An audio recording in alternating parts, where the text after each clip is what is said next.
Hey guys, subscribe for daily content, and if you're shopping for gear, make sure you check out the description for the newest items at some of the very best online retailers. There's also links for some of the items that I personally recommend. Thanks! What's going on YouTube? Metal Complex here, and today I've got another short little unboxing video to share with you guys. We have new products from Civivi, Sencut, there's another Wii knife, but that'll get its own video. Here lately, of course, I say this every time, Civivi, and while they do make a very good product, right, Civivi, Sencut, they make an excellent product. Arguably the best factory edge in their tier. Right. The problem is that the price for what you're getting seems to be quite a bit off nowadays, and it keeps going up and up and up. So haven't been, thoroughly impressed with their pricing. Every now and then they do drop something super interesting though, and the price, it can be reasonable. But we'll see. We'll see what they've got here for, it looks like these are dropping January 28th. My schedule is absolutely jam-packed, so it's, not likely you're getting this video, on or before them. You might be a little bit after. But either way, I'll have everything linked down in the description. You guys can check them out if you want to. It does help my channel. You can use those links, but that's entirely up to you. Thank you to Civivi and Sencut for sending these in. So this first one from Sencut, which is going to be the least expensive, is called the Tauron, or Tauron. Olive canvas micarta handle, black D2 blade. Okay, micarta and D2.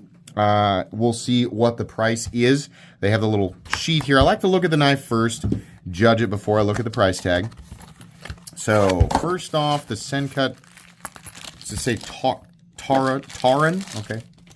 Pretty straightforward. A little bit of, maybe a little, it looks like it's textured. It's not really. It's a flipper. It's got a little clip point on it. It's got a little choil. This is largely what I expect from Sencut. And truthfully, Sencut and a lot of Civivi knives in particular, they need an overhaul in terms of the standard locking systems that they use. Sencut is specifically limited. Occasionally they do a slip joint. Maybe they've done a lockback, but they are almost exclusively limited to plunge locks and liner locks. Now, plunge locks are fine and liner locks are fine, but we need some variety in there, especially, I guess they also do some crossbar locks, especially considering not only do we have a lot of companies at these price points doing the same thing and a little bit of additional variety in the locking systems, but they're also beating Sencut in terms of the price tag. Companies like Vexron, for example. So this is fine if you pick this up for, let's find out. Usually it's not Sencut being like, oh my God, it's the worst thing in the world. Yeah, exactly. So MSRP, $48.70. Nobody will ever pay that. That's just a number that's there. It's just like they have to start somewhere. The price that you'll actually find this at retailers for is $41.40, which is okay. It's not mind-blowing. The edge quality is going to be very, very good on this. That's going to be your best, that's going to be the best attribute. Of course, the overall machining and fit and finish on Sencut knives is very, very good. Definitely. Far superior. People always go, what about Ozark Trail? Ozark Trail is... That's a joke. It's like that's the quality of item that I would expect in like a Happy Meal, right? No, it's definitely worth saving your money and spending, like 30 to 40 on a knife for sure. But Sencut makes a good knife. Their D2 is okay. I mean, it's $59.61, right? But again, edge geometry and edge quality going to be very good, and fit and finish definitely going to be good. Not blowing my socks off at $41, but it's there, and it's not a bad choice for people shopping at that price point. So we have, let's do this one first because I've heard of this. I remember reviewing this model, I think when it was a Wii knife. This is the Civivi version. So, and Civivi also, while they do collaborate sometimes with, designers like Snex, who did the Super Lock, and that's cool, they don't do it often enough. So this is the new button lock Kitefin at with 14C 28N, and yes, we will look at the price tag of this as well. Kitefin is a good knife. It's a good design. So this is the Civivi version that is a plunge lock, and it works. It's fine. The action feels pretty good, actually, with the button acting as the detent. It's fine. It is the same as every other button lock that I've handled here in the last I don't know how many years. Ooh, hologram there. I don't know if the original Kitefin was hologram, but it does feel nice. Yeah, it feels like the Kitefin. We have sort of this low battery purple anodizing here, which is kind of nice.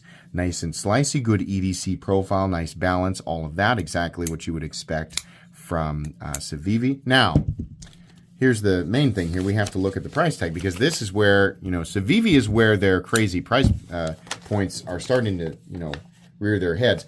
This isn't terrible. I remember the days of the Praxis, right? The Civivi Praxis, which in all fairness, the Praxis now by today's standard would be a Sencut knife. But back then, $40 for the Praxis or whatever it was, $40 to $45 was mind-blowing. Not anything crazy by today's standard, but when we think of Civivi, we think of the Praxis, right? So this is upgraded from the Praxis in terms of the materials, the overall quality, the machining complexity. We have some pretty nice milled aluminum here, and we have a hologround 14C28N blade, right? So the MSRP, which again you can totally ignore because nobody will ever pay that, is $69 giggity, which is okay. It's okay. I'm not mad. I'm not upset about that. It's okay, right? Should it be like 60? Yeah, probably. It's $9 over where I think it should be. This isn't bad. This is okay, right? Its biggest crime is simply being boring in terms of the locking system. I don't know why Civivi and Sencut and we refuse to try at all when it comes to new locking systems. I'm sure that they could come up with something. I don't know why, but there it is, right? The last one here, I've never heard of this. The Vexron. Milled green and tan G10 handle, stonewashed 14C28N. Okay, so this is G10. It's green and tan, so it's probably a G Mascus. Still, though, should be less expensive than aluminum. We'll see. We'll see the design first. So, okay, bigger guy here. Also, still a button lock. This is large. I mean, like, I feel like I've handled this design who knows how many times, right? Good ergos. You got the little rest right here. This is hollow ground. Beautiful factory edge. Really nice. Well, it's like a polished factory edge. Pocket clip. Same old, same old. It's the same with all of these. They all have that Loch Ness Monster clip. 3 holes and some things that look like chevrons, kind of. There is absolutely nothing remarkable about this knife at all. Unless, potentially the price tag is just really, really great. But yeah, it's okay. There's a lot of knives out there that are incredibly similar to all 3 of these. I keep, if you're wondering, like, why do you unbox the Civivis if you expect them to just do the same thing over and over again? Because they have surprised me in the past. There are companies who I know will not surprise me, and those companies I just kind of phase out of content. I also like being surprised, the unboxing content. In some cases, it's stuff that I request, and in other cases, it's stuff I accept from companies because they have a history of delivering certified bangers, and they also have a history of surprising me, which makes for the best types of content. Now, that's not to say that anything here is specifically bad. Really, everything here, save for maybe this guy right here, falls into the category of boring, which is, you can't be boring. You have to be interesting. So what's the price tag on this guy? Okay, not offensive. $75 MSRP, $63.75 for the main, like the price you're actually going to pay. It's still just G10 and 14C28N, even if Civivi's button locks are probably superior to the vast majority of plunge locks out there at the same price point. It still feels a little bit high for just G10, right? It feels like it probably could have been a $55 knife. There's nothing here that's, that's bad. All of this is fine. It's more of the same. And I really wish that Civivi would make a big, continue to offer those products that are, a lot of this stuff that people, a lot of newer people, like if you're brand new to the knife world, like all of these are fine. I mean, you probably, I always try to imagine walking into the knife world for the first time and being like, oh my God, there are so many choices. There's so many, it must be amazing, right? And that's great. I think you should continue to enjoy it. For those of us who have been in the knife world for a long time, this is more of exactly the same stuff. I don't think that Civivi should simply stop offering the stuff that is already made this way, right?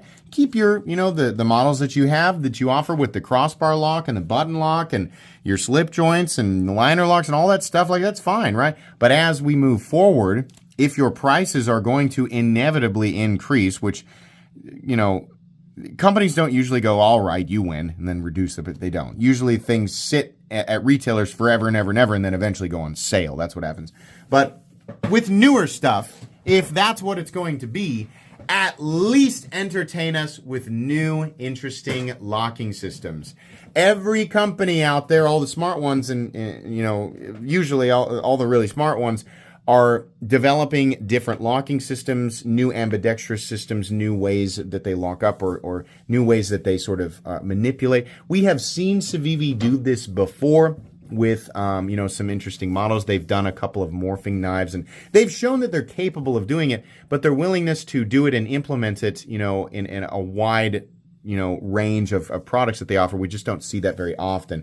We see 95% stuff like this, and then every now and then some other stuff. It should be closer to like 40-60. 60% typical, 40% non-typical. That's what we would see. And I think that it would be much easier to make content out of it. There would be much more interest in it, right? You would see the buzz from the content creator side and from the community side. So I don't know. That's what I think. I'm going to keep holding out for Civivi to deliver something that's substantially more interesting. The last thing that they did that was really, really cool was the Buster through Snacks, right? So maybe they need to be working with more people like that. I don't know. But this is all okay. It'll all be linked down in the description.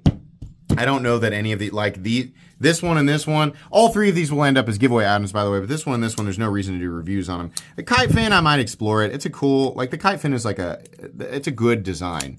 And it makes good sense as an item, with these materials. So perhaps a review on this one. That's the only one that I'm tempted to carry, essentially, is what I'm saying. That's going to be it today, guys. Please make sure to follow me on Instagram at metal_complex. If you enjoyed this video, leave a like. If you'd like to check out my other content, I do, of course, have lots of videos of knives that are either expensive or inexpensive that I do or don't like, so check those out. And if you enjoy all my content, go ahead and click on that Metal Complex logo right there and subscribe, because there's definitely more coming. Thanks again for watching, everybody, and have a great day.